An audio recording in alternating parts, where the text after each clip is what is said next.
Hi, everyone. Welcome to our next bookingkit webinar. My name is Matthias. I'm the Chief Growth Officer of bookingkit and very happy to guide you through that session today.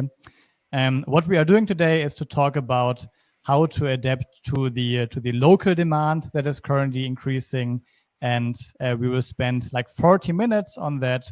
Luckily, it's not only me in that session, but we also have two great guests, which is Kelsey from Be a Better Guide and Miranda from Namaste in Nature. And maybe the two of you can quickly give like 2 or 3 sentences about yourselves and your businesses, so that everyone knows what you're doing. Lady first. Thank you, Kelsey. So hi, my name is Miranda Peterson, and I'm based in Asheville, North Carolina. It's on the East Coast of the US. And I started a business called Namaste in Nature in 2017, and we combine yoga, meditation, and hiking because we have amazing mountains and waterfalls here. So it's a really awesome kind of hybrid outdoor / wellness experience. And yeah, we have actually reopened in the past 30 days and have been getting bookings. So I'm excited to share more about that today.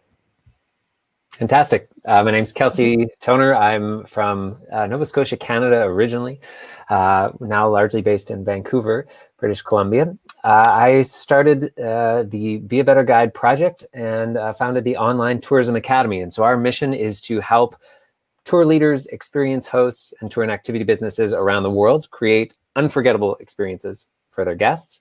And our business model is really through the Online Tourism Academy, where we create the world's best online training for tour leaders and tour and activity businesses. So we have lots of programs there and excited. I think one of the biggest things that I get to share when I come on educational workshops like this, and Matthias, it's wonderful to be invited here today, is we have a community of around 25,000 tour and activity business owners and tour leaders that spans the globe. And so we hear from them on a regular basis, whether they're in our programs or just in our community. And we love sharing their success stories, what's working, observations that we find. So very happy to be here today. And just to vouch for that, I've done some of Kelsey's Be a Better Guide programs and some of the tour business programming and been a part of the community. So highly recommend it.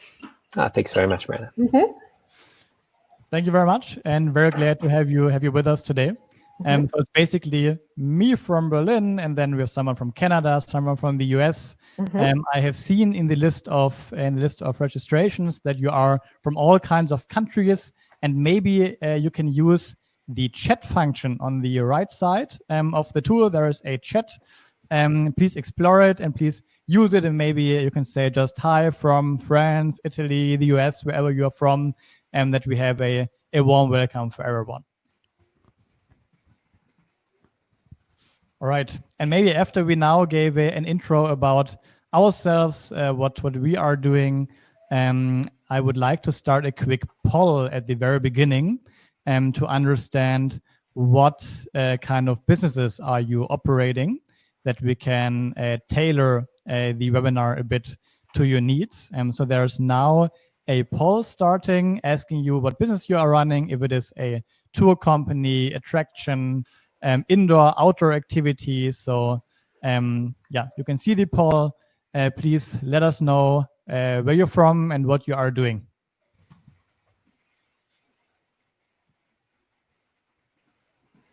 I was just going to share your website here, Miranda, as well. Oh, thanks. No problem. I see you are in fact bidding on your own name. I see a Google ad right here on top. Be sure Nice. not to click that and save you a few cents. Thank you. All right. Poll is moving, and actually what we currently see is that the majority of you are running a tour company. So it's 83% running tour company, but there are also outdoor companies, indoor companies. So glad to have you all with us. And let's dive in. For the ones who already have joined some bookingkit webinars, you will know that we always start with a market overview. So to understand where are we currently in the Corona COVID crisis. So that's what we are starting with. No worries, for everyone here, there is something new to learn. So we have some new insights from last week to share.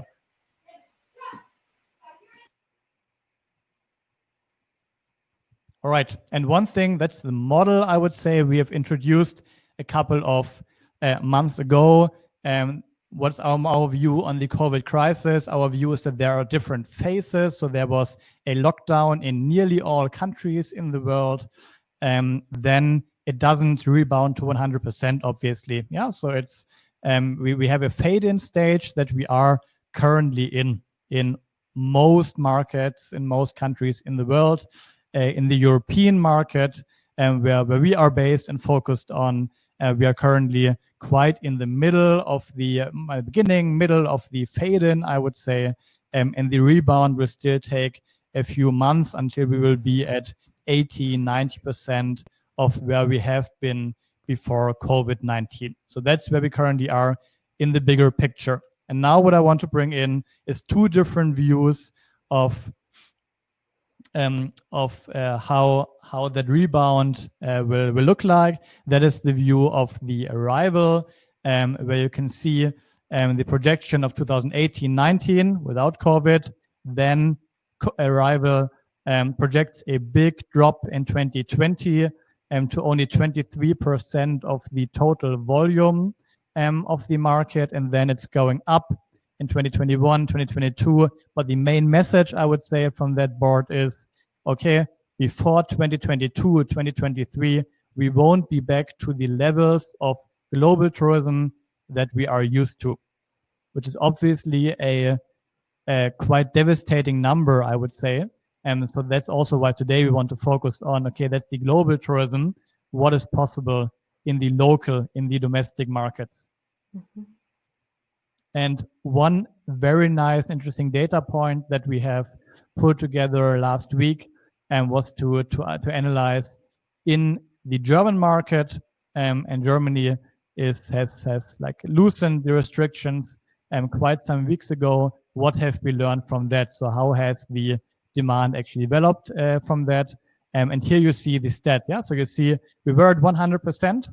And then there was the lockdown in Germany, and like revenues and volume of bookings went to nearly zero, I would say. That is now the outdoor market. Yeah, so all kinds of outdoor activities, water activities, and all that kind of stuff. Yeah, and then what we see now in May and also in the previous weeks was that we are back for these kinds of businesses to a level of 85% of pre-crisis bookings, which is an enormous number, I would say, given the expectations that at least we had. So we were not as optimistic, but apparently the market is rebounding a bit faster than we have anticipated, which is great news. That is now, of course, only true for outdoor businesses. For indoor businesses, it looks differently. For tours who are focused on very international clients, it looks differently. So that's part of the truth. But what I want to learn from that, what I want us to learn from that is what happens, what is the effect of the local, of the domestic market? Because all of these outdoor activities which were now booked and participated in, this demand was driven by locals and by domestic tourists. So at least in the German market that we see in here, that is such a relevant factor that we are nearly back to the level that we have been before. So it's very much worth it exploring what can we do to attract these locals. And that was now the outdoor market. It's now mostly tour operators with us, and that's why also I pulled some examples of tour operators. And these are 3 tour operators which are working with BookingKit. In that case, also from the German market. I will later also bring an Italian example. And that's what we can see here on how have the number of bookings developed from last month to this month, and how are the number of bookings compared to the level pre-COVID. And these are tours. Yeah. So relevant for most of you. And there's one operator of guided tours in Hamburg that has increased the number of bookings from May to June by 230%. And is actually, because they have highly adapted to the local demand, and is actually at higher than pre-COVID level. To be honest, that is a bit of an outlier. That is an extreme example. But we also have two other examples in Berlin, in the Black Forest, which are back to 70%, 80% of their revenue. And they see a very clear path of growth in the last couple of weeks. Matthias, just a quick question. When you say pre-COVID, is that on an annual basis, or is that a comparison, like a pre-season COVID to obviously the getting into a more peak season in Germany? It's an annual comparison. So compared to the last 4 weeks, May and June 2019, compared to how it's going now. Thanks for clarifying. Nice. So it is possible. There is demand for outdoor activities, for tours. Let's explore together what we can do to tap into that potential. And with that, without further ado, I would just guide to Kelsey to give some insights from Be a Better Guide.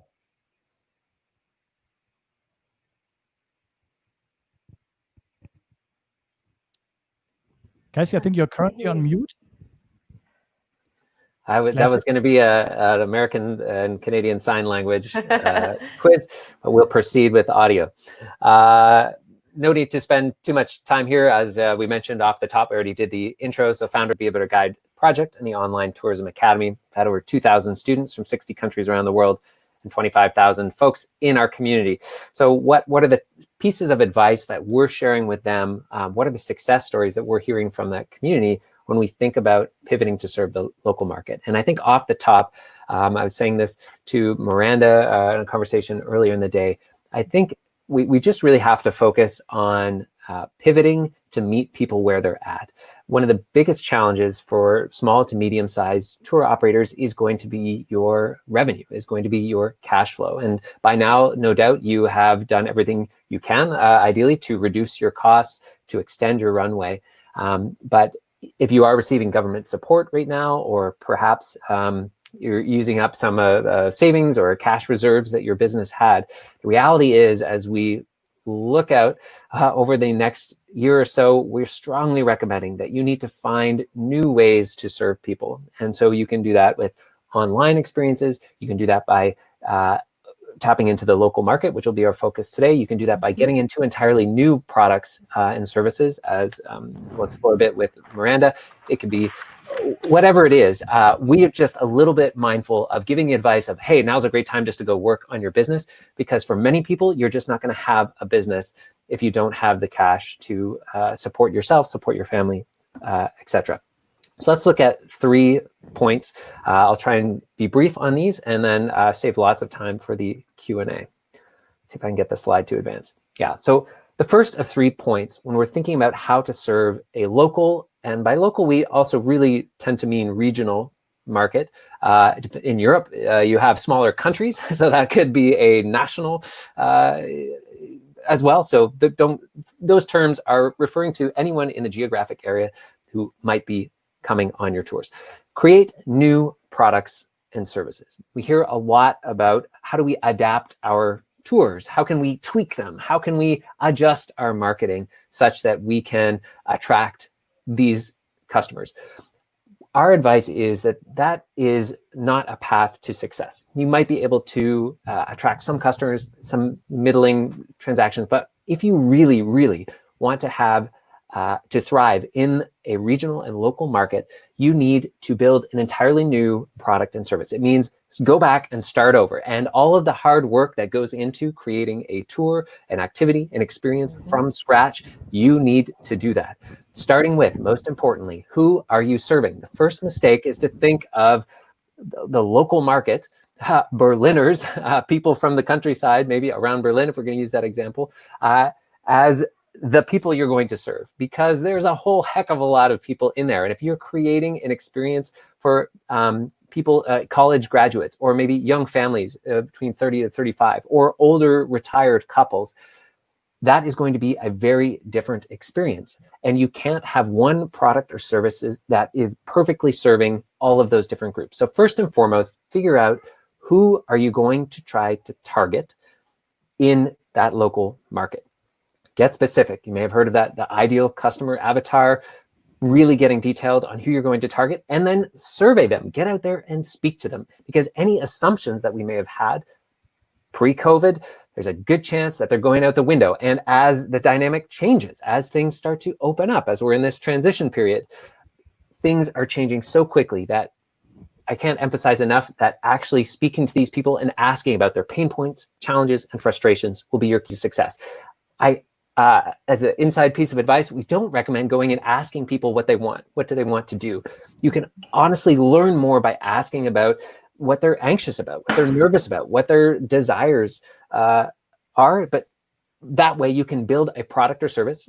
This gets into the third point on the slide here. Why will these customers buy for you? Because you are perfectly meeting them where they're at. Why? Because you're perfectly solving those pain points. So I had one example here that we could talk through. Let me just find it here. Yeah, so perhaps you decide, okay, I'm going to focus on people, young families, let's say 35 to 40-year-olds, maybe they have some young children. And we don't want to make assumptions about what they want. Maybe during our survey, when we're reaching out to those people, talking to them, this can be done through your personal network. It could be done through Facebook groups, finding out where these people are hanging out online, and asking about what their nervousnesses are, what their anxieties, their pain points. You might hear something like, well, we're just not that comfortable getting on a vehicle with other people right now. And maybe you find that across the marketplace. So that gives you a couple of indicators on the type of product or service that you will build to serve them.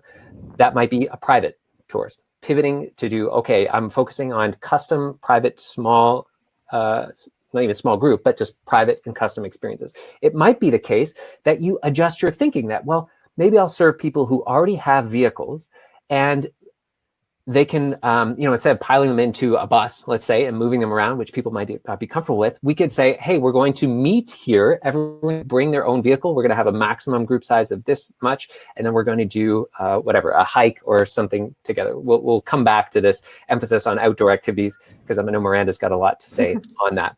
But that's the big takeaway from this slide. We can get more into it later. You have to do the hard work of Etch-a-Sketch. I don't know if they have Etch-a-Sketch in Europe, but basically you shake this thing, you do drawings on it, and you shake it and it erases the drawing. So basically you're going back to the drawing board. Don't think about adapting your current tours. Think about creating a new product or service from the ground up. That's how you're going to have success, and that's how you're really, really going to create offers that are irresistible to people. Second point, you want to test those offers before you spend a whole lot of money and energy and some of your resources building this. As much as possible, test this hypothesis ahead of time. We love in our company, I know the world over, the notion of a minimum viable product. And this was first popularized by Eric Ries, I believe. The book was called The Lean Startup.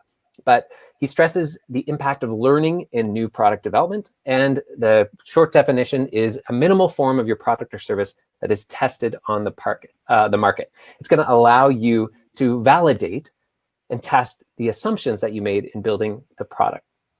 The classic example here could be something as simple as a sales page, a registration page, by loading something into your reservation technology. If you're using booking software like bookingkit or others, actually creating that tour online and putting it out into the market and seeing if people are willing to pull out their credit cards and spend money with you.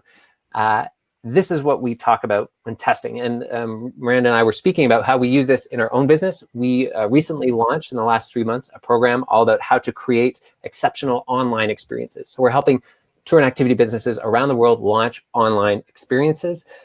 We weren't sure if that program was going to sell. So we didn't make it and then go out into the world and say, hey, we made this thing. Please, please, please, please, please, please buy it. Instead, we set up a pre-sale where we said, okay, we have a path. We know what we want to make. We've created the registration and sales page. We put it out there for a week and a half, and then we validated. We asked people, put the pricing in there. We're not just saying, hey, Miranda, would you buy this? Or, hey, will you actually do it? Because people can say yes, but the real way you find out is if people actually make a booking with you. So you would obviously set your first booking far enough into the future that you would be comfortable delivering on that tour or experience. But this mentality is going to allow you to iterate, measure the results, learn from them, and then adapt. So you might ultimately find that, hey, that assumption about this vehicle-based tour, actually that didn't work out all that well, but the private tour experiment that we did, we're seeing lots of results and traction with that. Testing is the second point. Third point, and then we'll be passing off to Miranda and having more of a discussion. Create new marketing and sales material. It really follows from the first point. Your existing sales copy, your existing images, a lot of this should be thrown out because we're going to go back to the drawing board. Your sales copy, the words that are on your registration pages or product descriptions, the packaging of those tours needs to be aligned entirely around the people you are serving. And that registration page, that tour description should look very, very different if it is a private tour aimed at 20-somethings for, you know, some maybe their bubbles, or again, a private tour aimed at retired couples. You know, even in the images, Miranda knows a great deal about marketing, but if you're really focusing on retired couples and you've got all these images on your registration page of, you know, really young hipsters riding around with tight pants, they're going to look at that and be like, hey, I don't have tight pants. I don't know who these people are. This is not for me. So I may have got hung up on the tight pants. But the point is that your sales and marketing should be catered to the people you're trying to serve. So again, it's a warning that if you're going to use a lot of your existing tour descriptions, a lot of your existing itineraries, a lot of the existing benefits that may have worked for international travelers and some of your main clientele, those are simply not going to be effective when serving that local market. Even something simple as a quick win here, shifting your language away from things like guides and tours to hosts and experiences. And I know many of you Europeans here, I hear from you all the time, the ones that are in our communities, like, look, Italians don't get guides. It's like an Austrian, you know, no Italian on earth has ever hired a guide, but you know what Italians love, just like every other human being, they love experiences. They love unforgettable products and services. So we can do little tweaks like that to focus on language like hosts and experiences. And you see that in the way that Airbnb talks about their experiences. We can take a page out of their marketing playbook and experiment with that type of language and see if that makes sense. I have lots more to say on that, but I think it is best to leave it there, and we'll circle back. We have lots more quick wins, and we can get into some specific examples with Miranda and some of the examples that I'll share after that, Matthias. Thank you very much, Kelsey. I think that helped a lot, and I feel the framework you just presented, I think that's something everyone can take with you, right? So, okay, you have a new target group. You're now targeting locals instead of international tourists. That means you need to not only, okay, where can I twist my product, but actually to rethink how would the perfect product for that target group actually look like. And then I really like the second step, to actually test it, to test and iterate. And that's what we as a digital company, it's like in our heart, I would say, to test, to really see, okay, how is something working out there before we build a full product based on that. And again, just for everyone, I think the concept is quite new for many operators of tours and experiences. It would mean to actually, very practically speaking, in BookingKit or in your reservation system, to set up, for example, 2 experiences where you think, okay, they would be perfectly catered to the local target group, and then to see how are they actually, how many bookings do you get, which one of them is the most popular, and then you learn, okay, the most popular one is version A, and then you know that version A is the one you have to go with and yeah, put it as a new perfectly streamlined product. And that continues on once you get those first customers. Man, you're going to be all over them, asking them, how was the experience? How could it be improved? What was irritating about that? What could we do that would be the easy button? And then you'll come up with all kinds of ideas to continue to iterate. And again, it's an ongoing cycle. So don't think of that as one and done. Okay, I've got some traction with sales. Phew, I can rest back on my laurels. Thank goodness. No, it's going to continue and continue. And that's how some of the most successful tour and activity businesses on the planet right now are thriving, because with their pivot is this ongoing learn, build, iterate loop, no matter if it's online or if it's serving a local market. Love that approach. One question just, Kelsey, and that it might not be a super quick answer, but still I feel it helps in that kind of framework. When we're talking about marketing and sales, you already talked about you need to update your sales material, your marketing material, and I think that's absolutely important and crucial in the current times. And if you're addressing a new target group, what is your view on how can I actually get these locals, these domestic tourists, to be aware of what I'm offering? How do I, which marketing channels to use for locals and domestic tourism? Mm-hmm. Yeah, I'll save some of the ideas afterwards. There's some very quick wins when you talk about search engine optimization, getting listed in local directories, even things like Google My Business, getting an actual address so you can show up in regional searches. There's a lot you can do there, but Matthias, I would say the primary answer is that we want to move faster than that. So you want to find out where these people are spending their time online is probably one of the faster ways you can move.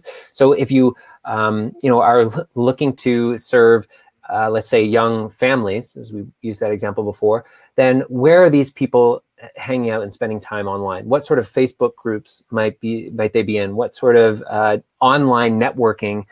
And most things are online, and obviously this COVID space. So you have this incredible opportunity where people are spending more time than ever online and communicating in these various groups. Those would be the places I would go to, and maybe it's even something like a homeschooling group that's focused on young families in Berlin, let's say. Instead of barging in there and be like, hey, I've got this sales and marketing messages, but go in there and ask for feedback. This is a great way. You can certainly do some surveying in there, but I love that as a way of kind of tiptoeing in and essentially doing marketing without that sort of hard sell of like, hey, come book this tour experience, be perfect for you. That can feel very out of place in something like a homeschooling or potentially unrelated Facebook group. But if you can say, hey, I'm looking to create a brand new experience for young families here in Berlin. It's all about getting them out of the city. I'd love your feedback on this tour or this experience. And then you put the post to it, and that can be right to a registration or a sales page or an email. And of course, the feedback is going to be welcome, but it's also a way for you to validate some of those assumptions. So I feel that online focus and getting into the networks is going to be that much faster, because I don't. SEO is a little bit of a longer game, but we can talk about some of the quick wins towards the end here. Yes, but some great ideas already. Thank you very much. I have many more questions left, but let's do these in a few minutes. By the way, for everyone who is watching, also please use the chat for raising your questions. Yeah. So if you have any questions to Kelsey, to Miranda, to me possibly, just use the chat and put them in here. And all questions which we will get, we will try to answer them within this webinar. Thank you very much. And now over to Miranda. Sorry for the long wait. No worries. Very excited to hear your practical experience as someone who has actually opened your tour operator business again. And what were your steps that you took? What were your learnings? What is interesting to share in that round? Yeah, so March is when everything really changed. 2020 was going to be a great year for us, best year yet. Had to refund a lot of tours for March, April, and May. And so as soon as people started canceling and, our government and our states were shutting things down and they closed the trails that we use, I decided it was really important to pivot and try to stay relevant. And my background before I started my tour business was in marketing and advertising. So I worked for an advertising agency, and I also worked in-house for big companies. So that's kind of my strength and skill set. And so I did some content creation. I started recording more videos. Since we have a yoga and meditation and hiking experience, I started making videos for yoga that people could do from their homes. Videos from meditation help keep people relaxed and calm and help boost their immune system, keep them healthy during this time. It's, very relevant. And also I started recording some hiking videos. So if people are searching for trails to hike, I try to tag them as like family friendly or, give a lot of information on those, and because they are related to our website as well. People who are looking for hiking, they'll probably be interested in hiking, yoga, and meditation. Or people that are looking for yoga, maybe they're interested in hiking as well. So a lot of overlap in those demographics. And I did create some new products as well. So I was working with Airbnb experiences before. I have my own website and booking, but I also got about 20% of bookings probably through Airbnb. And so they asked me to create an online experience when they launched that. And that had to be a completely different experience because I can't go out in the woods. There's no, internet signal. I can't stream. So I created kind of an online retreat where we incorporate a lot more interaction. We do yoga and meditation and journaling and have nature as kind of the theme. So that was a great way to stay relevant. It was also generating income, connected me with people all over the world, which is really cool. The US, Europe, Australia, Asia, Canada. And so that was one thing. So we had YouTube, we had the online Airbnb experience. And now that we've opened up, we've created just a yoga in the park class, which is a lower price point, a little bit closer to town, and a way to engage locals more because kind of like you said, tours, people still, they have the mindset, I can go hike whenever I want. It's a little bit different mindset than people who are visiting our town. So we created a yoga in the park experience, and that has been really well attended, also generating income.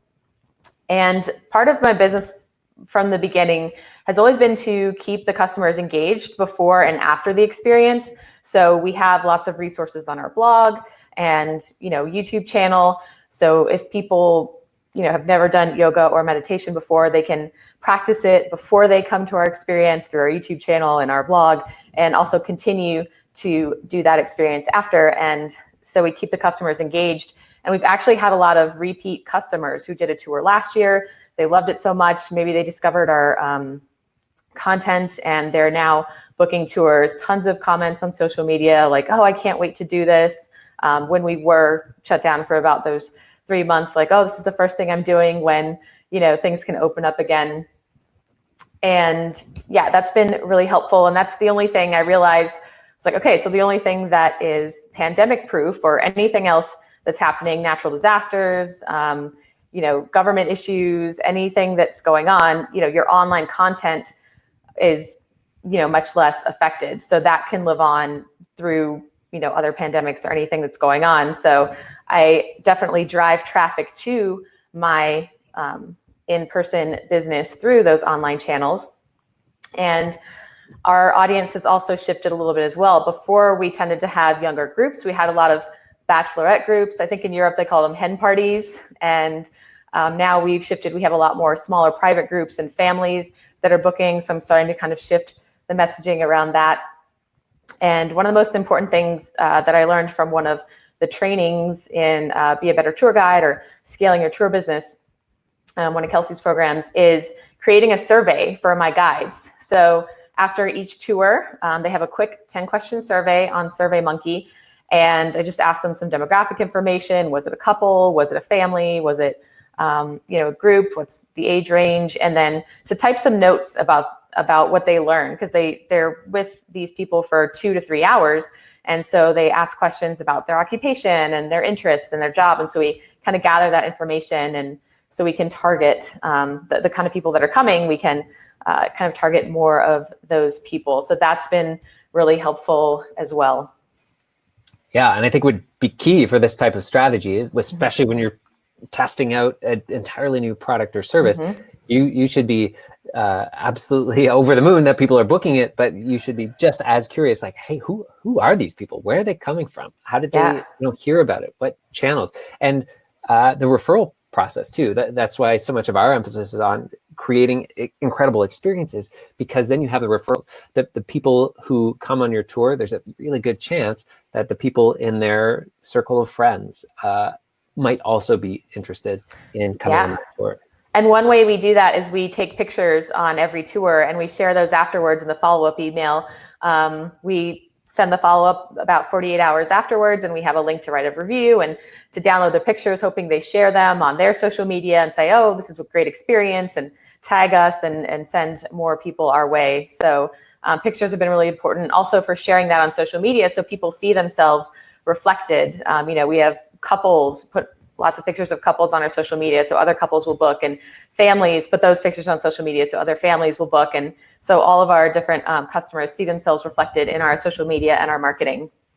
Fantastic. I love the give 10 and get 10 too, is a great referral system. It takes some tech knowledge to be able to do that, but more or less, whether it's give 10% off to somebody you refer, and then you receive 10% off yourself as an incentive for referring as well, for maybe booking another great experience with Miranda. Yeah, and we do have a local discount as well. I don't advertise it that much, but if we have locals that are kind of like, they almost expect a discount for being a local. So we have that available when people ask. And one other thing is having some skills that you can use outside of your business. So for example, I did graphic design and video editing and things. And part of my income during COVID, when I had to shut down my business, came from editing videos for other businesses. So I would say kind of think about your unique skill sets and how you could maybe charge other businesses for those skills that would be useful to them and create and generate some more income for you just outside of your guests and your tours. Thank you very much. Great example on how to creatively rethink your business, your product offering, your target group, and so on. And let me put a link to my YouTube channel down here. I forgot I was meant to do that. Sure. Cool. Thanks. Okay. Miranda, so it's in the chat. What have you done to make sure that the people know that they are safe going on a tour with you guys? Oh, absolutely. So thankfully, we were already pretty COVID compliant even before. We always had smaller groups, usually 10 or less, and we're outdoors on public trails, so we have lots of room to spread out. And we meet guests at the trailhead instead of driving them there, so they arrive in their own car. We provide yoga mats, but we tell people they can bring their own if they feel more comfortable. Since some of the changes I've made, I asked the guides to carry hand sanitizer in their backpacks along with their usual first aid kits and things like that. And also, no interaction. It's people that do yoga tend to be pretty friendly. So I'm like, okay, let's back off the hugs. And, sometimes you can do hands-on assisting in yoga, so we don't do that anymore. But yeah, just making people feel comfortable and being available to answer questions. I added another page to our website and a link in our FAQ section for people who are concerned about COVID-19. I have a link on our front page, our FAQ page, a few different areas where people can click and look at all of our safety precautions for that. But thankfully, it was already very conducive being outdoors and having small groups. Great. Yeah, and I think on the website, I'd like to double down a bit from our perspective. That's what everyone has to do, right? All bookings, depending on your business, will now probably come from your website. People will look at your website to learn about what you are doing. So your website is always probably your most important marketing sales material. So make sure that locals really feel targeted there, but also really address this topic. How do we make sure that we are running a safe tour and there is no concern you should have? So that should be addressed on top of your page, because that's what people visiting your page, from our experience, are eager to learn as one of the first things. Yeah, and I think something there is to be really specific about the things that you have done. I just shared a great infographic. I saw this, Redeem actually put this out, and it has some ideas for things that you can do as a tour and activity business to give people some more inspiration. But we see a lot of messages that don't think of this as something that's like, oh, I'm just following the trend. Every business now has to have a COVID thing on it. I think this is really about confidence building and giving your customers peace of mind, because the Airbnb is dealing with this too, just in their like home rental. And so the hosts that are actually getting their homes rented right now, or rooms or whatever they might be putting on the site in terms of accommodation, the ones that are laying out in detail, hey, here's the entire cleaning and disinfecting process. Here's how we're going to do a hands-free or contactless exchange. Here, we're providing hand sanitizer. Lysol wipes are really hard to get, but we've got some, and they're in your room. You have this full list, and if I'm choosing between multiple properties, just like somebody might be choosing between multiple experiences, they might want to bring their family, their friends, or themselves on. That's going to be a really important differentiator. Who are the people who are going above and beyond in that area to not only protect themselves, but protect every single guest? So I would say that has got to be one of your key competitive advantages. And it's very much about the consumer mindset for that above and beyond. It's fine. I probably don't need to do those things. But if you take it that one step further, that's going to give them that extra peace of mind that they're going to be safe with you. Right. So I think we already had quite many good takeaways for everyone running a tour, outdoor, indoor business. Again, rethinking your product that you're offering, testing, adjusting your sales material, website, and so on. Today, also, maybe to give one example from our side, talked to our Italian account manager, Giovanni, who also shared, hey, we have one cool example of one operator who is running how's it called again? The Wine Lovers Expedition, I think, that used to target Americans, and obviously in the next couple of months at least, US visitors to Italy won't be that many. So they definitely needed to adjust what they are doing. And one finding they had was why like Americans want to have more a longer tour and to actually learn about Italy and the country and specifics and so on. If you are addressing the Italians and they're also interested in wine, but maybe they know more about Italy and because it's their country, then you need to adjust the product. So they actually shortened the tour, changed it a bit, also made it cheaper to now attract more Italian customers. And actually we can see very nice results for that one. They're definitely now really shifted their target group from US customers to Italians, and that's working quite nicely from what we can see. Just one example from our side. I think so. I don't see any additional questions at the moment in the chat. If you have any, please feel free to raise them. And what I would be super interested in, Kelsey, you already before gave some hints of, okay, these marketing channels will help you to get your business up to speed, really attract locals and domestic tourists. But you also mentioned you might have some additional tips and tricks. Do you want to share them? Yeah, absolutely. So the notion of local search, and you may have heard NAP, this stands for your name, address, and phone number. Obviously, in Europe, those would be different acronyms, but you want your name, address, and phone number across as many of these sites as possible, obviously starting with your own website, but Google My Business, Facebook business page, even some of these like Bing, people often forget about Bing, but it provides extra relevancy because many of these search engines are looking to each other. Their bots are going everywhere. So it's absolutely worthwhile to ensure that all that information is up to date and accurate on TripAdvisor.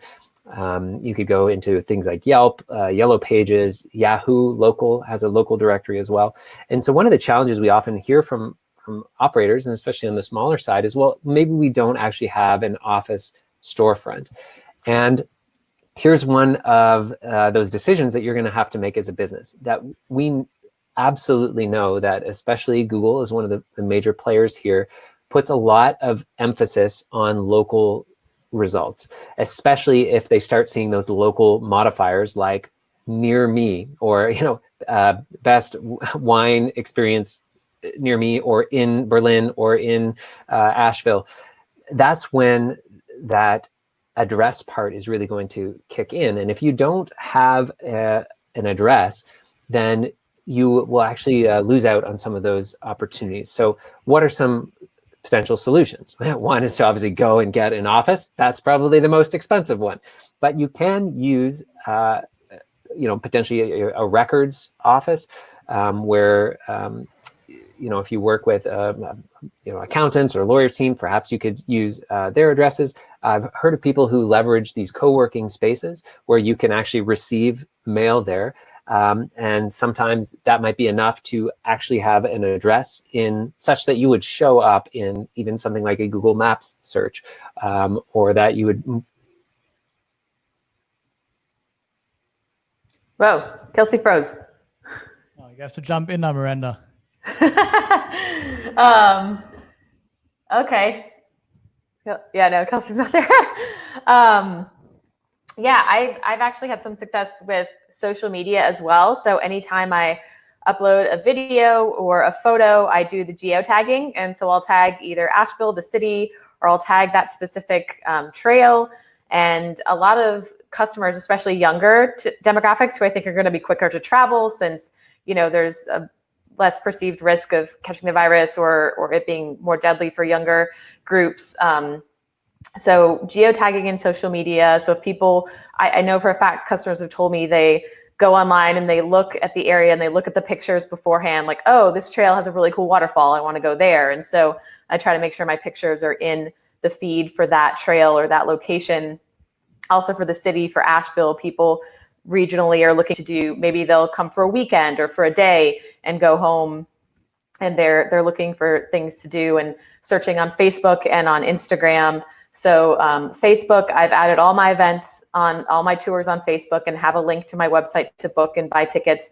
So Facebook has helped. The number one question I ask, I always have this question when people fill out their reservation and book, is how did you hear about us? And I've been seeing Facebook and Instagram pop up in those results, and also word of mouth. So giving a great experience, sharing those pictures with guests afterwards, and then their friends and family are like, oh, that looks really cool. Like, I'd like to do that. And then they book based on seeing their friends and families' experiences shared on social media. So that's, it's a trade-off, right? You can either pay more money or take more time and effort. So yes, social media is technically free, but it does take effort to create those posts and those pictures and those events and everything. So, and Facebook's really great. If you do run an ad on Facebook, you can target by zip code, by location, by age group.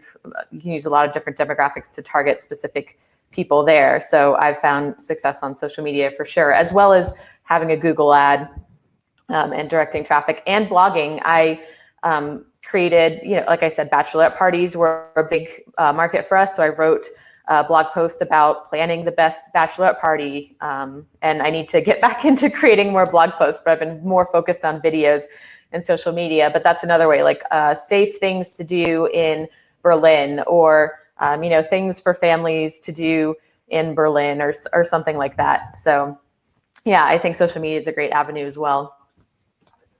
I'm back. Yeah, you're back. I went for a trip. I went for a trip. Wi-Fi happened to jump out there. No worries. Miranda did a great job. Fantastic. So I was just finishing the thought around this notion of local listings. And the other thing is to really think about those keywords and getting them on to your website. So from the keyword side, this is where you can have some of those local modifiers that perhaps you weren't targeting before. So for you, Miranda, when I was saying, best hiking tours, Asheville, like, do you have a page or a blog post or something, a page on your website that is going to be indexed by Google that people can direct to? And then there's all kinds of local modifiers. Near me isn't necessarily a great example, but instead of best, it could say family friendly, or maybe it's safe, whatever it might be. Those are, with those local modifiers, is where you might be able to take your SEO one step further. That's actually what I was talking about, was social media, writing blog posts and content specifically targeting the groups that you're targeting, as well as geotagging on social media. So if I take a picture at a trail that we use, tagging that trail, or a video tagging that video, because people, especially younger demographics, like to search and look for videos and photos and see more authentic, like social media, if it's posted to an account versus, a sponsored ad or image, it's more authentic seeing it on kind of encountering it in their Instagram or their Facebook. Yeah. Cool stuff. Yeah. All right. Guys, looking at the time, we're already over at we are 10 minutes. As we are German, we have to be a bit strict on that. No, but I think there is, so maybe Miranda and Kelsey, you can share a bit for everyone in here, because I know, obviously, Miranda, you have a great amount of experience from your own business. Kelsey has many more ideas, as I know, and concepts you can use. If I'm now interested, how can I get in touch with you guys to maybe learn a bit more or exchange?